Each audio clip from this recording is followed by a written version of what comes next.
Shabbat Shalom, and welcome to 5 Minutes of Torah with a BI Rabbi. I'm Rabbi Adam Stein. You know, I've been thinking a lot recently, especially in the past few years, maybe the past 5 or 6 years, about this idea of false news or fake news. It came up in an election campaign about 5 years ago in the U.S., and then it got thrown all over the place. You're fake news, you're fake news, you're false news. There's social media and TV and newspapers and magazines. What's real, what's not real. And this came up in this week's Torah portion too. Rabbi Chaya Rowan Baker, who actually was a classmate of hers a little bit at the Schechter Institute many years ago when I was there, 2005, 2006. She's now the rabbi she's been the rabbi for a while now at Ramot Sion, a great shul in French Hill near Hebrew University. I used to spend a lot of time there when I was a student there, as were Rabbi Infeld and Rabbi Blumen. Anyway, Rabbi Baker writes in an article this week for the Schechter Institute about this week's parasha, something I was thinking also about this week, this past couple days.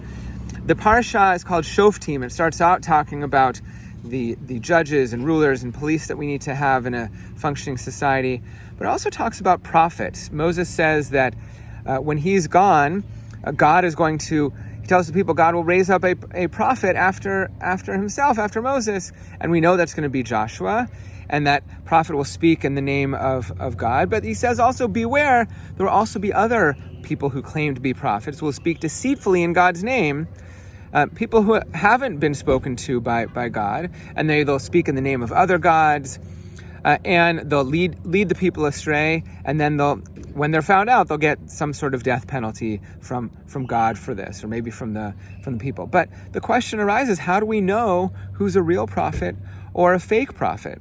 I hope you're enjoying the scenery behind me, by the way. I like coming out here to Douglas Park sometimes, but we have some real haze, I think, from the fires coming over from the Okanagan.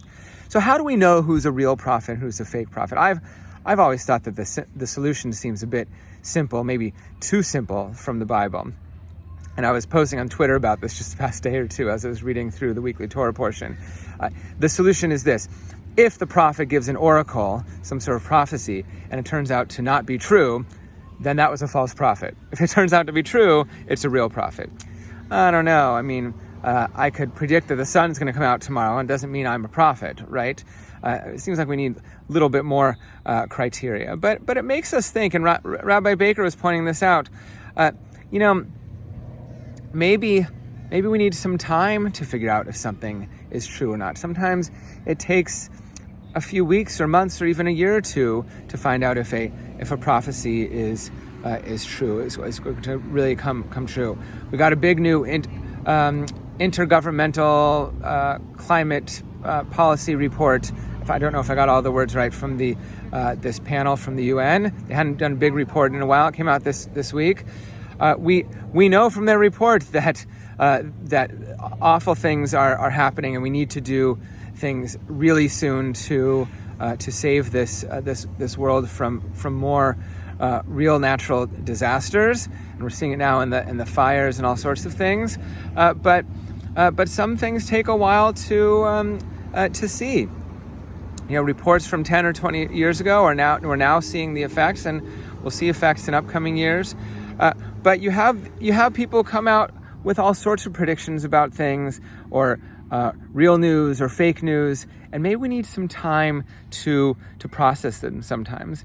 And not only that, maybe we need to give ourselves some time, even after we make a decision about something, to process information that comes to us after, and think about maybe I need to trust new information. Or distrust new information, new opinions that come out, new data. Do I follow this data or follow that data, and perhaps adjust my opinion or decision?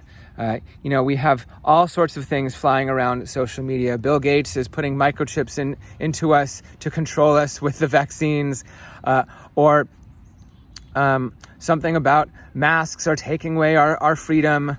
But we need things to save us and our family, the elderly, children, so that we can save lives. Pikuach nefesh is such a high priority in Judaism, and we need to make sure that we're all looking at the right information and being guided so that we can come out of this time all in one piece as much as possible.